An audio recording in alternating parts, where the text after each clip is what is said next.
सर्वप्रथम मैं अपने परमाराध्य प्रातस्मरणीय परम वंदनीय अर्चनीय श्री सद्गुरुदेव भगवान की अत्यंत कृपामयी मंगलमयी विराट तेजोमयी प्रकाशमयी ज्ञानमयी रसमयी अमृतमयी दिव्य चिन्मयी उपस्थिति को यहाँ पर प्रत्यक्ष रूप से अनुभव करती हूँ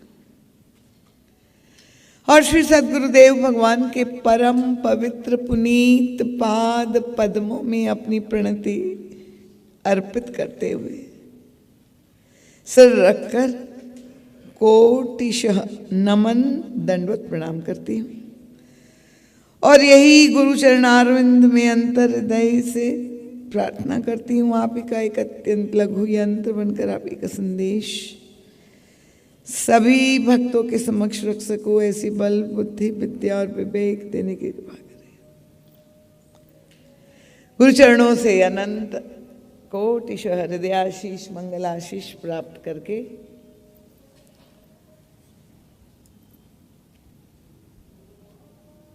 मिथिलावासी सभी रामानुरागी कथा रसिक श्रद्धालु जिज्ञासु प्रबुद्ध एवं सुधी श्रोता महानुभाव सुदूर से पधारे हुए सभी आगंतुक भक्तवृंद सभी विशिष्ट विभूतियाँ जो यहाँ पर समुपस्थित है अग्रिम पंक्ति से लेकर अंतिम पंक्ति तक नामी एवं अनामी आयोजक समिति के सभी सम्माननीय पदाधिकारी वृंद सदस्य वृंद भगवत कथा श्रवण करने की पवित्र जिज्ञासा लेकर आप सब यहाँ पधारे हैं। हृदय से मैं आप सबका अभिवादन करते हुए सबके चरणों में बार बार नमन वंदन और प्रणाम करती हूँ। प्रभु की अनंत अहेतु की कृपा से ये सप्त दिवसीय मानस ज्ञान यज्ञ आज विश्राम की ओर बढ़ रहा है। जैसे कि अभी आपके समक्ष आदरणीय बाबूजी जिनको मैं राम कथा के शाश्वत मंत्री के रूप में देखती हूँ,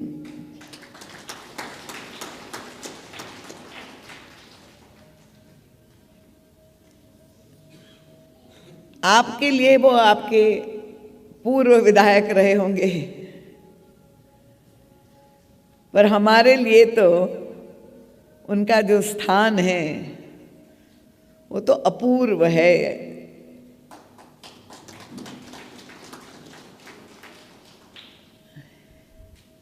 यद्यपि दीपिका में ये प्रथम प्रस्तुति है जैसा उन्होंने अभी अपने उद्बोधन में कहा, पर इस क्षेत्र से मेरा बहुत पुराना परिचय हो चुका है।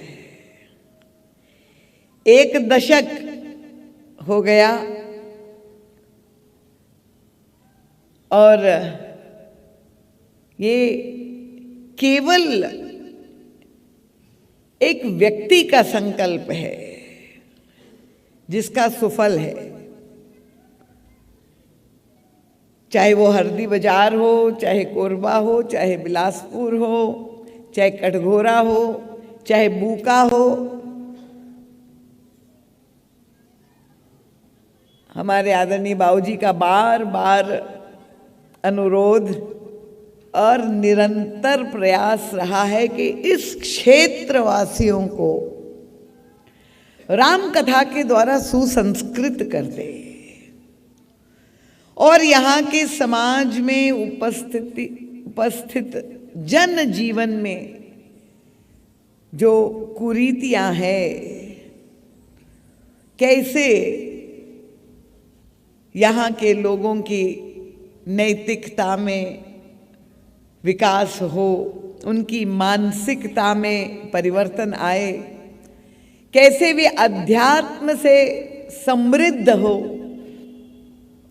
यही उत्कंठा और यही आशय से इतना प्रयास वे करते हैं। इस आयु में भी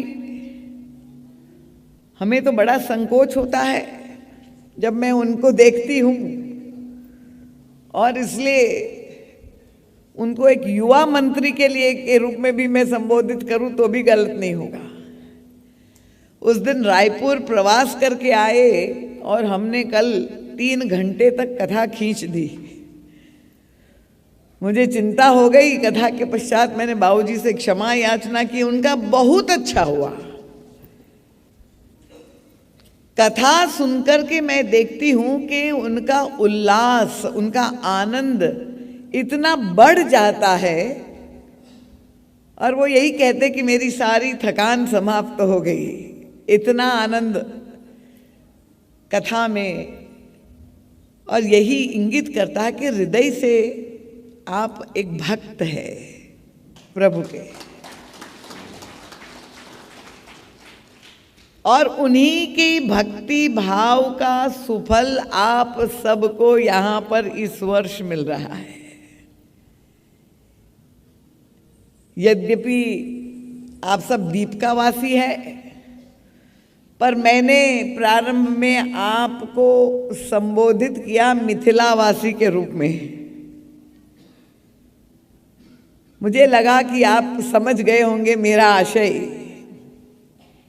कि 6 दिन तक निरंतर ये सत्संग का लाभ लेकर आपकी मनस्थितियों में परिवर्तन, हृदय में परिवर्तन आ गया होगा, क्योंकि ये विवाह प्रसंग को लेकर के इस बार चिंतन मनन और मंथन हुआ,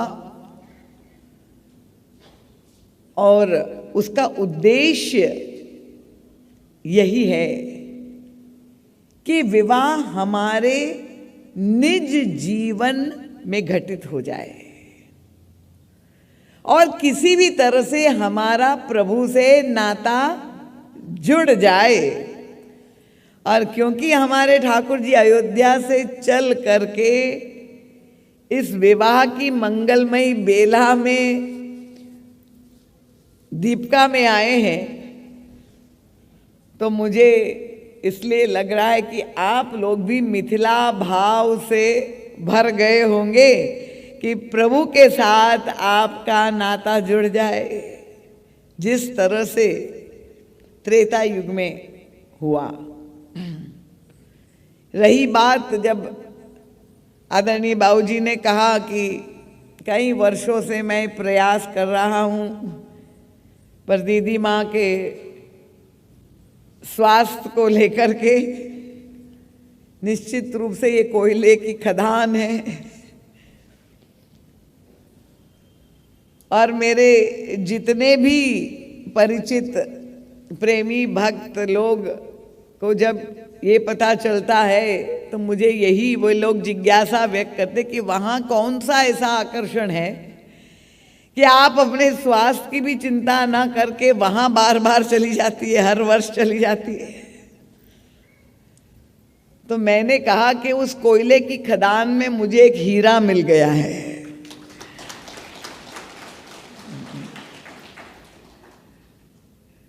और इसलिए मुझे वहाँ प्रभु बलात् उन्होंने भेजा, और मुझे बड़ी प्रसन्नता है इतने विनम्र भाव से, जो निरंतर कथा, अभी हमारे मन संचालक महोदय ने बताया, जो एक सज्जन पधारे हैं, 25 साल पुराना फोटो उन्होंने दिखाया, नरसिंहपुर की स्मृतियां दिला दी, जहां हमारे ठाकुर का प्रथम विवाह हुआ था। तो आदरणीय बाबूजी तो 50 वर्ष से कथा सुन रहे हैं। परम पूज्य महाराज श्री की भोपाल में उन्होंने जब से कथा सुनना प्रारंभ किया तब से अनवरत प्रतिवर्ष, ऐसा कभी नहीं हुआ, जहाँ भी संभव होता है वे कथा श्रवण करने जाते हैं। तो श्रोता भी है, आयोजक भी है, और अब एक और नाता जुड़ गया, वह नाना जी भी बन गए हैं किशोरी जी के।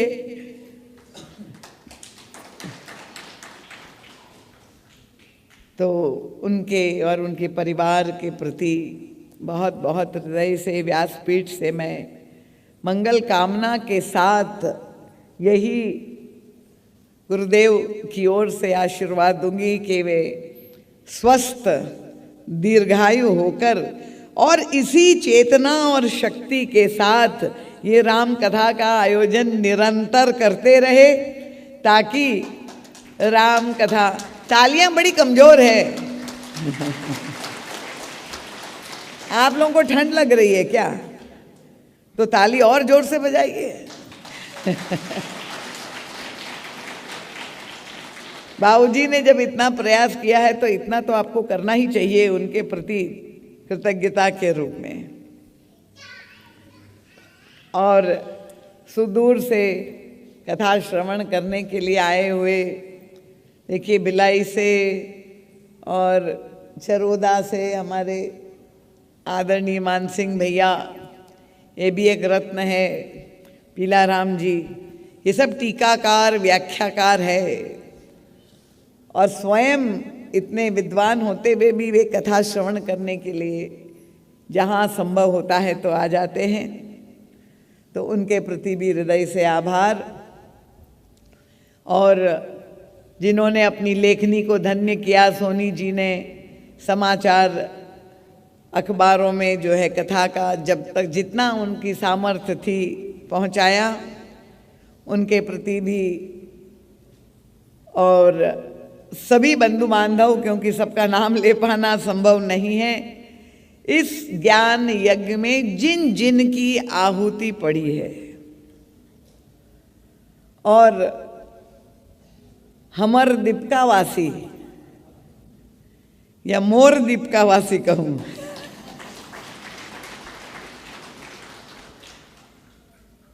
आप चाहे माने या ना माने, पर मैंने तो संबंध मान ही लिया है। तो आप सभी भक्तों के प्रति भी बहुत बहुत मंगल कामना। आपके जीवन में उत्कर्ष हो, और ये विवाह,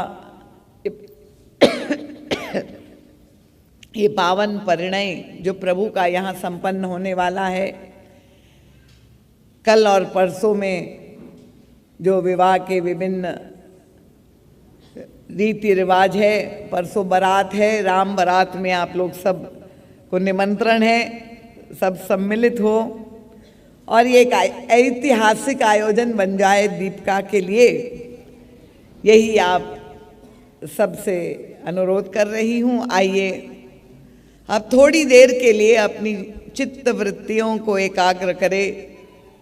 बार बार अनुरोध करना पड़ रहा है माताओं के, माता मन, कृपया लरिका मन को ले जाइए, क्योंकि ये कथा में बहुत व्यवधान होता है, और इसलिए वैसे भी कथा के सूत्र थोड़े गंभीर है, और उसमें मन जब चंचल हो जाता है और ये विघ्न बाधा उपस्थित होती है तो समझने में कठिनाई होती है।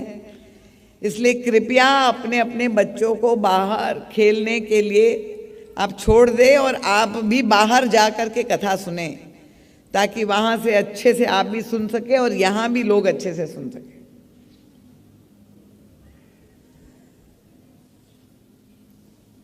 मानस की फलश्रुति को केंद्र में रखकर गत 6 दिनों से हम लोग इस विवाह प्रसंग पर चिंतन कर रहे थे,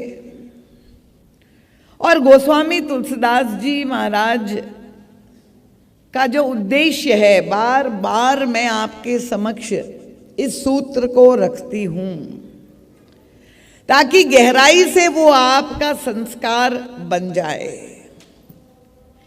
कि जब हमारा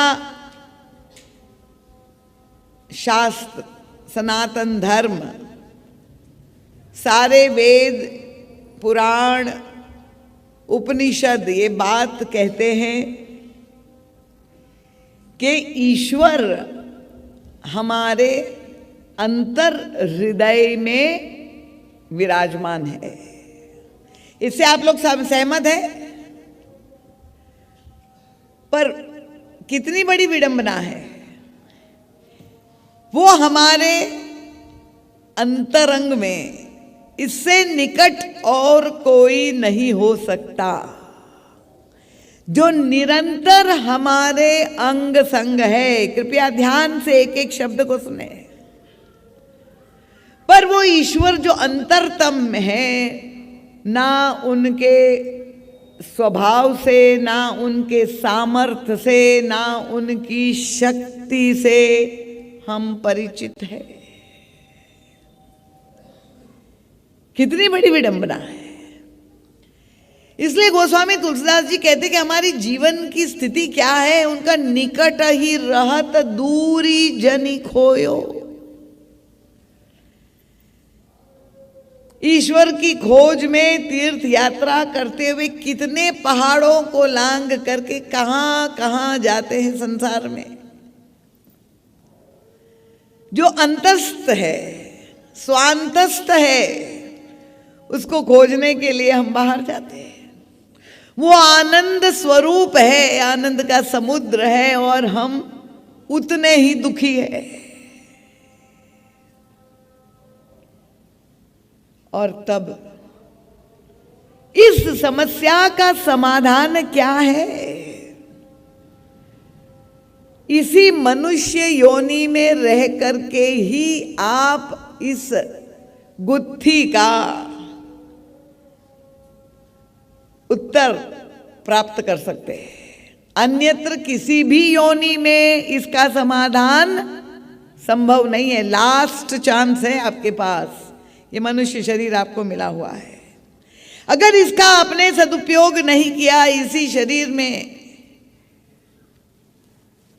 तो पता नहीं फिर से अवसर मिलेगा कि नहीं। दूसरा जन्म अगर होना है, कब, कहां, कैसे होगा। और तब इस समस्या का समाधान मानस में गोस्वामी तुलसीदास जी ने विभिन्न रूपों में बताया। हमारी जीवन की सभी समस्याओं का शाश्वत समाधान का नाम रामचरितमानस है। यह अकाट्य सत्य है। रामचरितमानस एक काल जयी ग्रंथ है, और इसलिए हम केवल मनोरंजन की आशा से मानस की कथा अगर सुनेंगे। मुझे भी बार बार अनुरोध किया गया कि दीदी माँ, क्या है आपकी कथा में ना कोई ठुमका और ना कोई गाना बजाना, कोई संगीत नहीं। और मैंने बाबूजी से, आदरणीय बाबूजी से अनुरोध किया, उनका कहने वाले को कहने दो। मैंने कहा वो समझ रहे कि नहीं, जितना समझे उसको समझने दो। और यही हमारे गुरुदेव का सिद्धांत था। जब हमारे गुरुदेव ने आज से 80 साल पूर्व उनके द्वारा ये कथा की शैली, अभिनव मौलिक शैली प्रकट हुई, तो श्रोता समाज तो प्रस्तुत नहीं था। उनको तो पता ही नहीं था कि ऐसे भी मानस की व्याख्या हो सकती है। गोस्वामी तुलसीदास जी के बाद 500 वर्ष व्यतीत हो गए थे, पर मानस को उस गहराई से ना किसी ने देखा था, ना समझा था। और हमारे गुरुदेव ने जब विवेचन प्रारंभ किया, तो शनै शनै प्रतिवर्ष हर शहर में जाकर, हर नगर में जाकर, हर गांव में जाकर, हर वर्ष कथा सुना कर उन्होंने अपने श्रोताओं को तराश कर उनकी सुगढ़ मूर्ति बनाई। इसके साक्षी बाबूजी है यहां सामने आपके। अब महाराज श्री यही कहते थे कि देखिए आप लोगों ने मुझे ऊपर बिठाया है और आप नीचे बैठे हैं। अब कथा में हमारा मिलन होना है और दो ही तरह से हो सकता है, या तो मैं नीचे उतरूं आपके स्तर पर, जैसे आपके चिंतन सोचने का स्तर है, या तो मैं आपके स्तर पर नीचे उतरूं और या आपको ऊपर उठाऊं मेरे स्तर पर और तब हमारा मिलन हो। दो ही उपाय है। और महाराज ने कहा मैं कदापि नीचे नहीं उतरूंगा, मैं आपको ही ऊपर उठाने का प्रयास करूंगा। और सारी चुनौतियों को स्वीकार करते हुए अहरनिश परम पूज्य गुरुदेव ने आज महाराज जी का जो सद साहित्य है, ये 100 ग्रंथ है, उसका उपयोग, उसका आश्रय मैं देख रही हूं। जितने भी कथावाचक इस संसार में हैं, वे परम पूज्य महाराज जी के साहित्य को पढ़ करके ही बोलते हैं। ये बात अलग है कि वो स्वीकार नहीं करते हैं, क्योंकि हमारे देशवासियों के चरित्र में ही प्रज्ञा चोरी है। वे कृतज्ञता ज्ञापित नहीं करते कुछ अपवादों को छोड़ करके। पर ऐसा दिव्य चिंतन, अलौकिक चिंतन, क्योंकि बाबूजी तो स्वयं यहाँ बैठे हुए पहले ही दिन कथा में जब मैंने पूछा दीपका वासियों की प्रतिक्रिया क्या है, उनका दीदी माँ ऐसी राम कथा तो कभी सुनने को ही नहीं मिली। पहली बार, जो निरंतर 50 वर्ष से सुन रहा है वो कह रहे पहली बार। और हमारे जनक और सुनैना, क्योंकि यहाँ नहीं है, जे अध्यक्षा महोदया सुनैना जी, उन्होंने तो कहा कि दीदी माँ हमारा हमर दीपका तो धन्य हो गया, ये सामुदायिक भवन भी धन्य हो गया।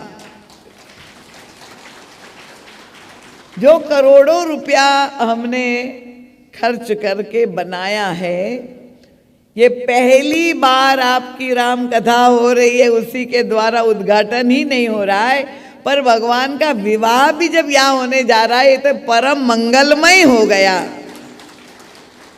हमारे नगर के लिए। तो इसीलिए ये जो समस्या है, ये गुत्थी है मनुष्य के सामने के ईश्वर भीतर है, पर हम उससे अपरिचित है। और तब भगवान शंकर ने जो बालकांड में देवताओं को एक इंगित किया, सूत्र दिया कि वो हमारे भीतर तो है, सर्वत्र है, पर वो विरागी है। और उस विरागी होने के कारण वो ना हमारे दुख में ना हमारे सुख में सहानुभूति प्रकट कर रहा है, ना संवेदना प्रकट कर रहा है, ना सम्मिलित हो रहा है। तो फिर इसका उपाय क्या है? भक्तों ने कहा इसको रागी बना दिया जाए। तो रागी कैसे बनाएंगे? उसने कहा इसका विवाह कर दो, उसकी शादी कर दो। ये विरागी ब्रह्म को अगर रागी बनाना है तो उसको विवाह के बंधन में जोड़ दो। क्या तात्पर्य हुआ? जैसे ना समझ में आए एक दृष्टांत दे। एक ही शहर में दो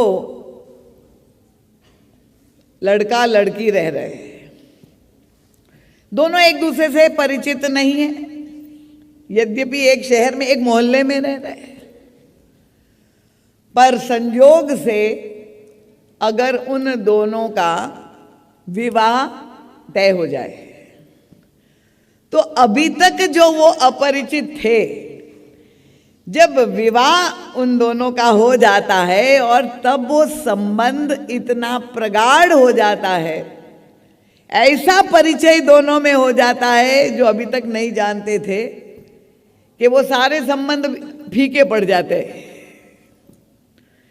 तो उन्होंने कहा ये श्री सीता जी का के साथ उनका विवाह कर दो, और जब विवाह कर देंगे तो उसमें राग भी उत्पन्न होगा, और जब वो रागी बन जाएगा तो वो हमारे जीवन में आने वाली समस्याओं में वो सम्मिलित हो जाएगा। और परम पूज्य महाराज जी कहते हैं कि केवल रागी ही नहीं, देखिए ये ब्रह्म जो विरागी था उनमें राग भी उत्पन्न हो गया और रोष भी उत्पन्न हो गया। कैसे? उनका सीता जी से विवाह करा दो।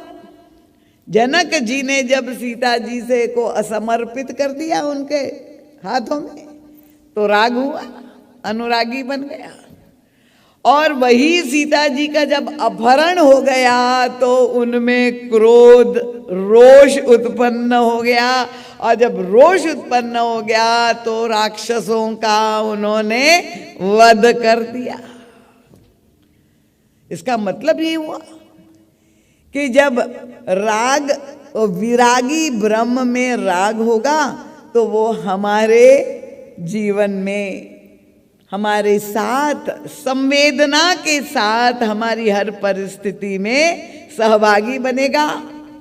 और अगर उसमें रोष उत्पन्न हो जाए तो हमारे अंतःकरण के जितने भी विकार है वो नष्ट हो जाएंगे।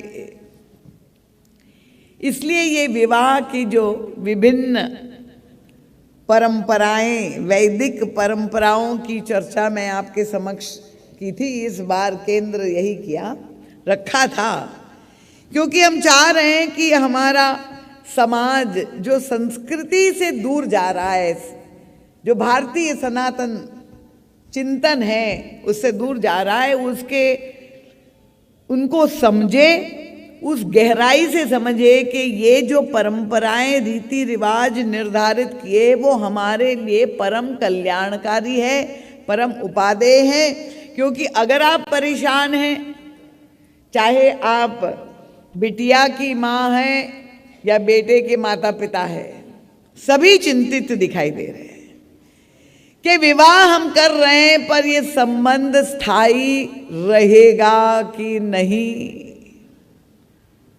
और इसलिए आवश्यक है कि अपने बच्चों को भी हम संस्कार दें, केवल आधुनिक पद्धति से, केवल अंग्रेजी के माध्यम से पढ़ाए ही नहीं।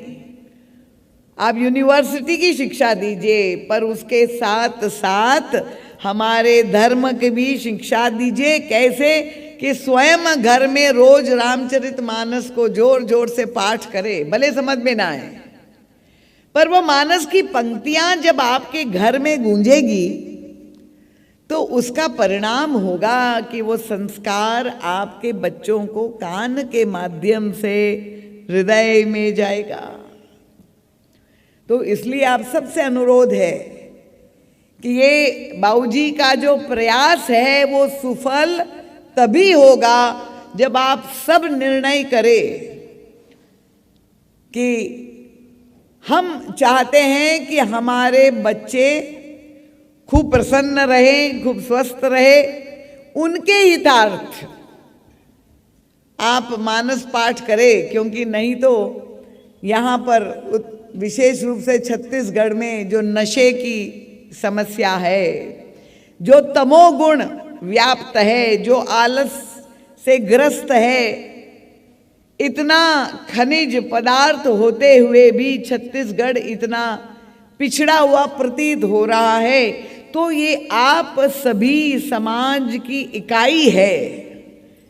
आप लोग अगर मानस का आश्रय लेंगे तो निश्चित रूप से एक व्यक्ति से परिवार, और परिवार से समाज, और समाज से प्रांत, प्रांत से राष्ट्र बनेगा।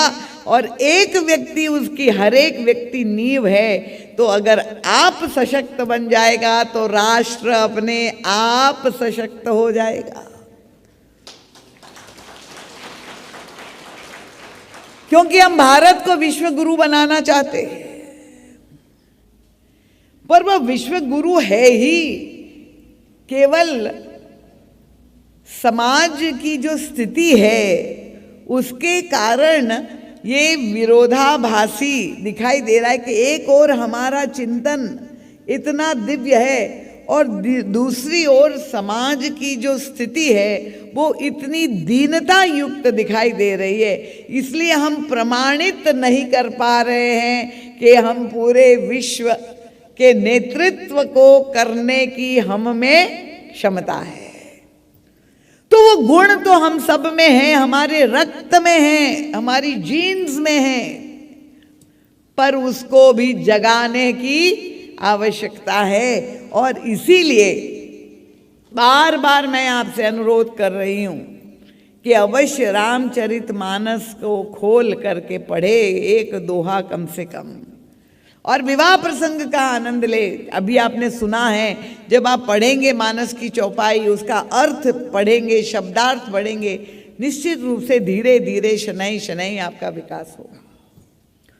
तो मैंने आपके समक्ष जो वर्णन किया, पाणी ग्रहण संस्कार, अभी बाबूजी ने कहा कि पाद प्रक्षालन, कन्यादान, ये विभिन्न परंपराओं को, और गत कल, क्योंकि समय बहुत कम है तो सूत्र में आपके समक्ष वह बात रख दे। गत कल आपके समक्ष मैंने ग्रंथि बंधन की चर्चा की थी। ग्रंथि बंधन का मतलब कि दूल्हा दुल्हन दोनों के वस्त्रों को बांधा जाता है, गांठ बांधी जाती है, और उसका अर्थ क्या है वो भी मैंने कल आपके समक्ष रखने का प्रयास किया। अब यहाँ जब भगवान श्री राम वरासन पर बैठे हुए हैं और हमारी स्वामिनी जी श्री किशोरी जी भी पधार चुकी है, और गुरुजनों ने अब ये कहा पाणी ग्रहण संस्कार संपन्न हो गया, कन्यादान कर दिया महाराज जनक ने, अपनी जितनी भी ममता थी उसका दान दे दिया, और फिर उसके बाद पाद प्रक्षालन भी कर लिया। अब भावर लेनी है, और जब ग्रंथि बंधन करने का आदेश हुआ, अब प्रभु ने जो पहना था पीतांबर, आप जानते हैं भगवान श्री राम पीले रंग का वस्त्र, पीत वस्त्र पहनते हैं, पीतांबर, और हमारी श्री किशोरी जी ने पचरंगी चूनर ओढ़ी है। उन दोनों को बांधना है। भक्त लोग सब खड़े हुए, गोस्वामी तुलसीदास जी तो उपस्थित रहते हैं। भक्त लोग बड़े प्रसन्न हो गए कि अभी तक ये स्वतंत्र जो ब्रह्म था अब बंधन में उसको बांधा जा रहा है। बड़ी प्रसन्नता हो रही, पर भगवान श्री राम ने गोस्वामी तुलसीदास जी की ओर देखा व्यंग में। तुम जानते हो ना ये मेरा पीतांबर क्या है? ये आवरण है ना, पीतांबर जो वस्त्र हम पहनते हैं वो, ये शरीर क्या है, हमारी आत्मा के ऊपर ये आवरण है। तो ये पीतांबर आवरण है। प्रभु ने कहा, गोस्वामी जी ने कहा, हाँ प्रभु ये तो आपकी माया है, ये आपका पीतांबर माया का प्रतीक है, तो तुम क्या मेरी माया का छोर प्राप्त कर लोगे? प्रभु ने गोस्वामी जी से पूछा। उनका प्रभु वैसे तो आपकी माया असीम है, उसका कोई और छोर नहीं है, तो फिर कैसे बांधोगे? गोस्वामी जी ने कहा, प्रभु हम तो नहीं बांध सकते, पर हमारे पास किशोरी जी की पचरंगी चूनर है। ये पचरंगी चूनर क्या है? जो श्री सीता जी ओढ़े हुए है। ये सीता जी कौन है? साक्षात मूर्तिमती भक्ति है। और ये पचरंगी चूनर, ये भक्ति के 5 भाव, जिसकी मैंने आपसे चर्चा की थी कि भगवान का भजन भक्त 5 भाव से कर सकते हैं और करते हैं। 5 भाव हैं: शांत, श्रृंगार, सख्य, दास्य वात्सल्य। तो यही पंच भाव से प्रभु ने पहले ही कह दी कि मानव एक भगति करनाता। शबरी जी के सामने कहा मैं भक्ति के सिवा और किसी भी वस्तु को महत्व नहीं देता। तो ये भक्ति में 5 भाव, यही भक्तों ने कहा हमारी किशोरी जी की पचरंगी चूनर है।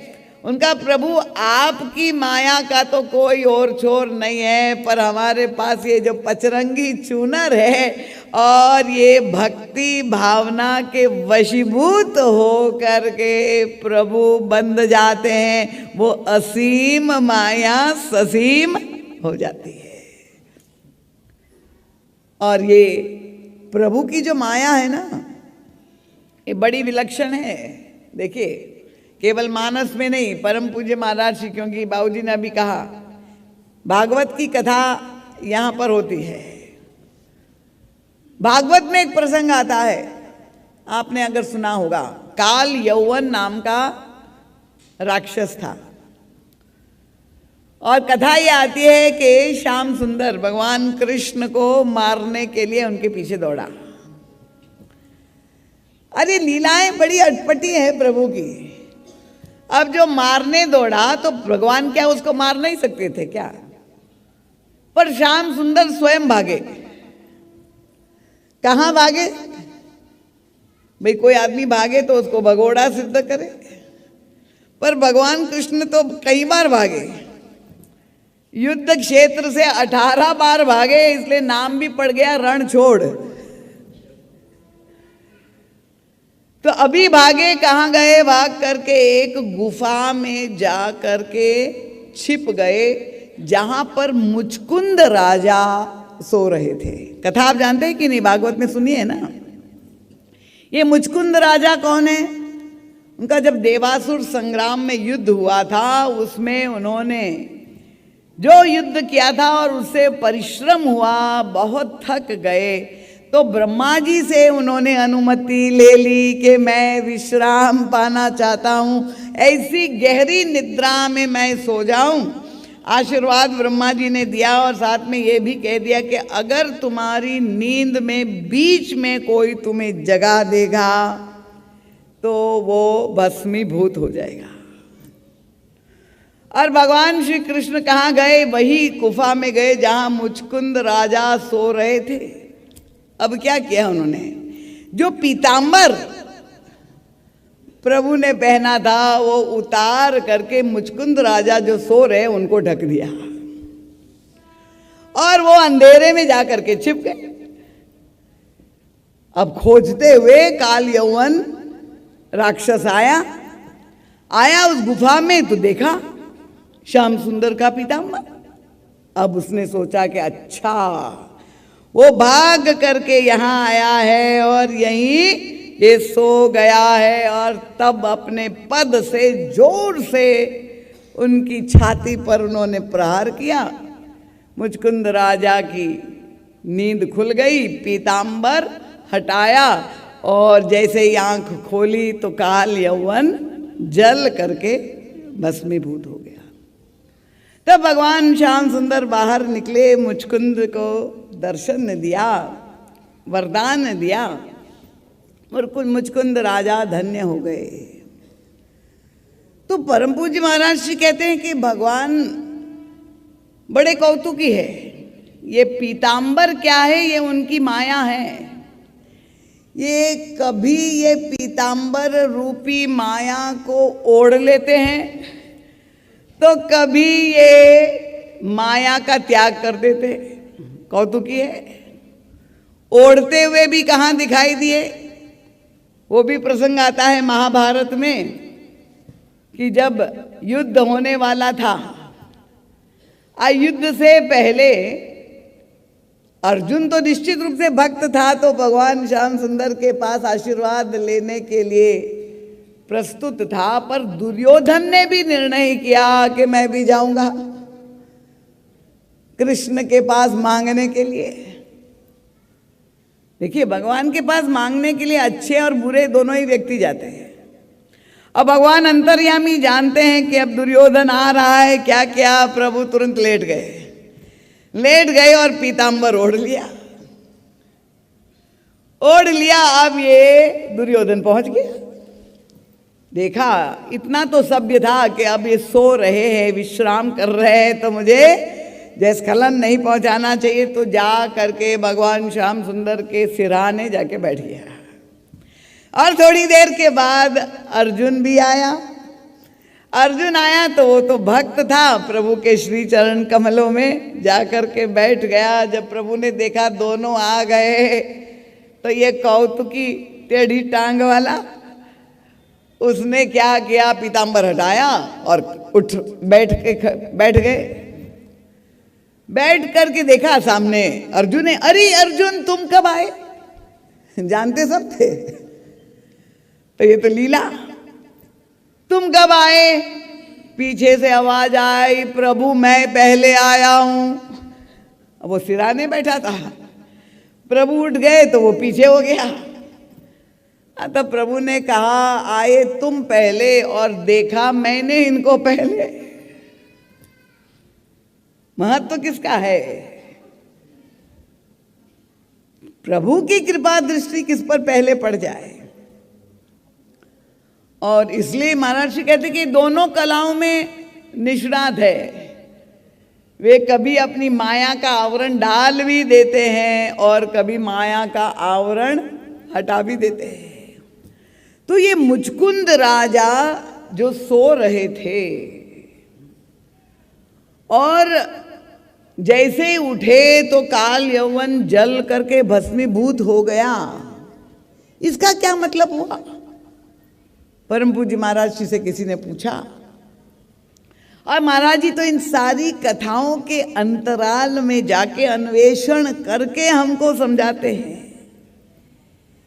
कि ये जो उनकी निद्रा है मुचकुंद की, इतनी दीर्घकालीन निद्रा, इसका क्या मतलब हुआ? और ये अग्नि में जल जाने का तात्पर्य क्या हुआ?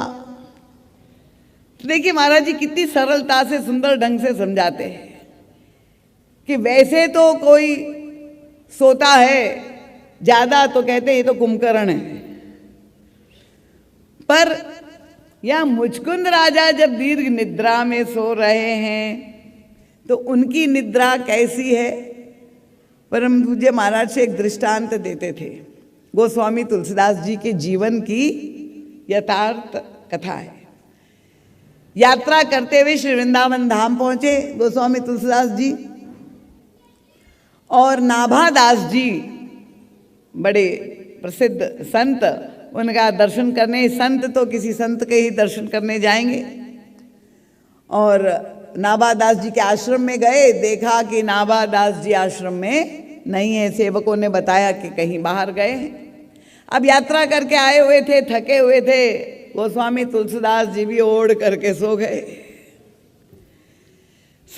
तो थोड़ी देर बाद जो है नाभादास जी लौटे अपने आश्रम, और भक्तों ने, शिष्यों ने बताया महाराज गोस्वामी तुलसीदास जी महाराज पधारे हैं अयोध्या से। कहाँ हैं? उन्होंने कहा कि लो ये सो रहे। अब नाभादास जी ने थोड़ी चुटकी ली, विनोद का भी आनंद होता है, रस है। नाभादास जी ने कहा महाराज गोस्वामी तुलसीदास जी प्रणाम दंडवत, पर आप तो सो रहे हैं, हमने तो सुना संत आते हैं जगाने के लिए। संत तो जागृत होते हैं ना, यही तो कबीरदास जी ने भी कहा, सब घट मेरा साइया सुनी सेज न कोई, पर बलिहारी वा घट की जाघट परघट होई। संत में, संसारी में यही अंतर है कि संत के हृदय में भगवान जागृत हो गए, प्रगट है, विरागी नहीं है। तो गोस्वामी जी से मीठी चुटकी ली कि महाराज दूसरों को जगाने के बदले आप स्वयं सो गए।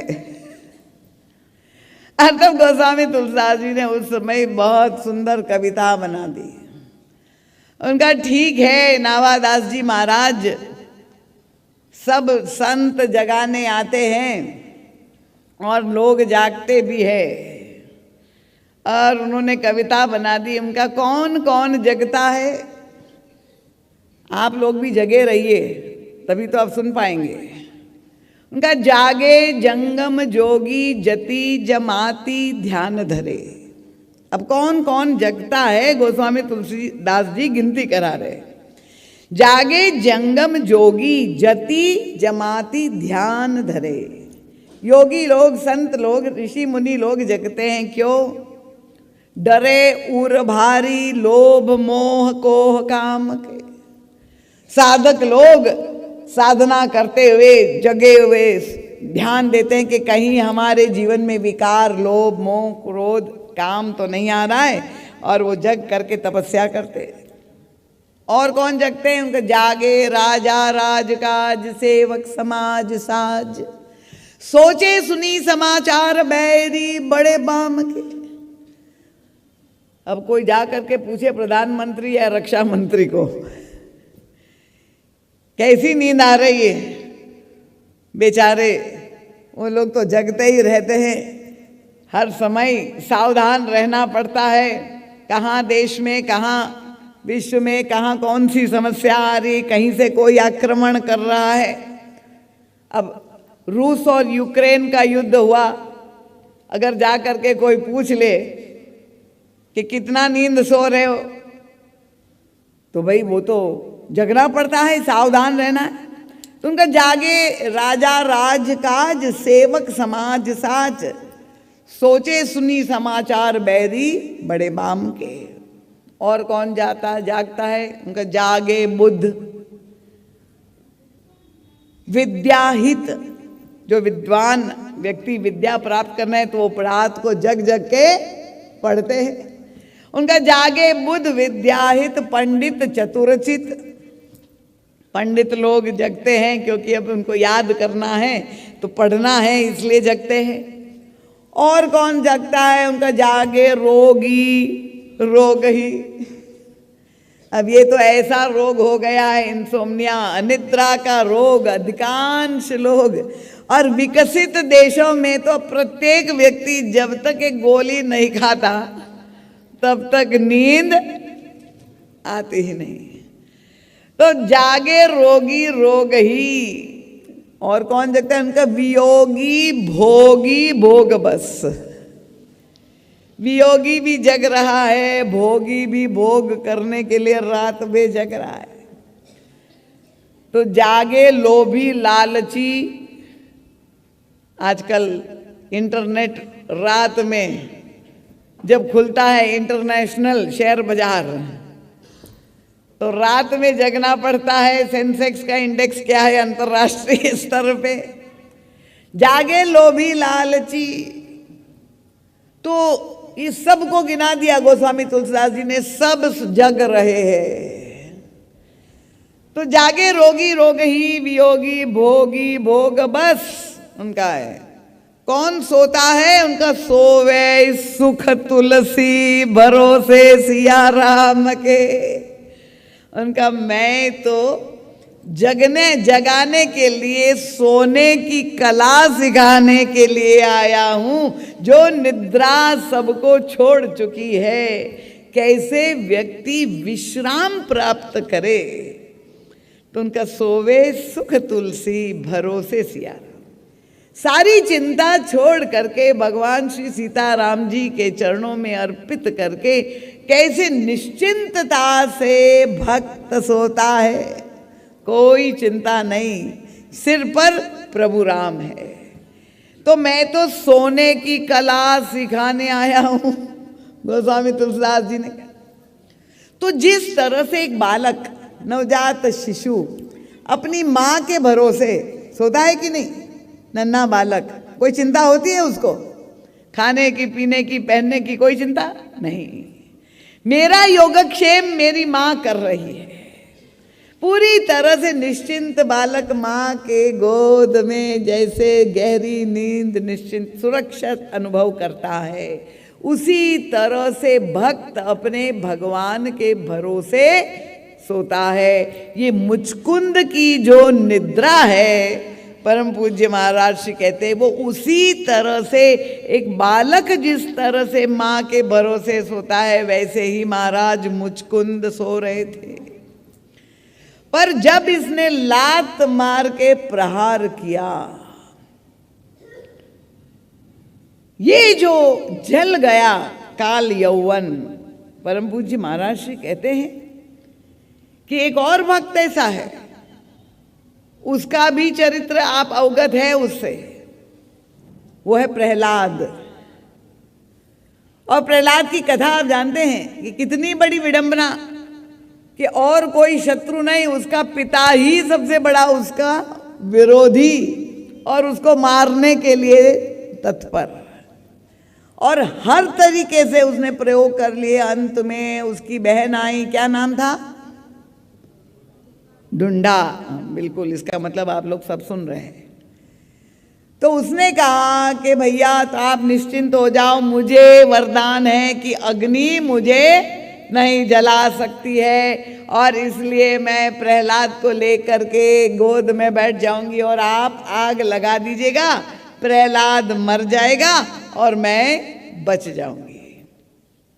हिरण्यकशिपु बड़ा प्रसन्न हो गया, और तब ऐसे बच्चे बालक प्रहलाद को दुलरा रही, ऐसे ले करके वो बैठ गई उनकी बुआ गोद में। और जहां अग्नि लगाई गई तो क्या हुआ? कथा क्या आती है? क्या हुआ जब आग लगाई गई? कौन मर गया? हाँ, कौन जल करके खाक हो गई? ढूंढा। और प्रहलाद बिल्कुल सुरक्षित रह गया। अब ये कैसे नियम परिवर्तन हो गया? उसको तो वरदान मिला हुआ था, कैसे वो जल गई और ये बच गया? और परम पूज्य महाराज जी कहते यही हमारे प्रभु का स्वभाव का दर्शन होता है। गोस्वामी जी उत्तरकांड में कहते हैं, सुनु खगेश रघुनाथ स्वभावु, निज अपराध रिसाही न काहू। पर जो अपराध भगत कर करई, तो राम रोष पावक ते ही जरई। प्रभु कहते मेरा कोई अगर अपमान करे, मेरे साथ कोई अपराध करे, तो मैं उनको क्षमा कर दूंगा, पर अगर मेरे भक्त को कोई कष्ट देगा वो मुझे सहन नहीं होगा। उस समय प्रभु का रोष प्रकट हो जाता है, और इसलिए प्रहलाद को प्रताड़ित करने के लिए जहां ढूंढा तत्पर हो गई, भगवान की क्रोधाग्नि प्रकट हो गई, और उस क्रोधाग्नि में ढूंढा जल गई। तो यही जब उसने लात मारी काल यौवन ने मुचकुंद की छाती पर, तो वो प्रभु की क्रोधाग्नि हो गई और काल यौवन जल करके नष्ट हो गया। तो ये प्रभु की जो माया रूपी पीतांबर है, कृपया जो बाद में आए वो पीछे बैठे, आगे आने के कष्ट ना करें। जो विलंब से आए उनको पीछे ही बैठा दीजिए। तो श्री किशोरी जी और प्रभु की ये बंधन, ग्रंथि बंधन संपन्न हो गया, और अब भावर होनी है। करी होम विधिवत, गोस्वामी तुलसीदास जी कहते हैं कि अब वो अग्नि की साक्षी में प्रभु और श्री किशोरी जी को भावर लेनी है। वो आप लोगों ने देखा ही होगा दृश्य, और तब कल्पना कर लीजिए कि वह मंडप दिव्य मणिमय, उसकी आध्यात्मिक व्याख्या करने का ना समय है और ना मुझे लगता है कि उसकी सार्थकता है आपके समक्ष। तो केवल इतना कह दिया जाए कि राम सी सुंदर प्रतिछाही, जगमगात मणिखंबन माई। ऐसा मणिमय मंडप जनक जी ने बनाया था, मणियों से युक्त। और जब प्रभु और श्री किशोरी जी भावर ले, श्री राम किंकर प्रभु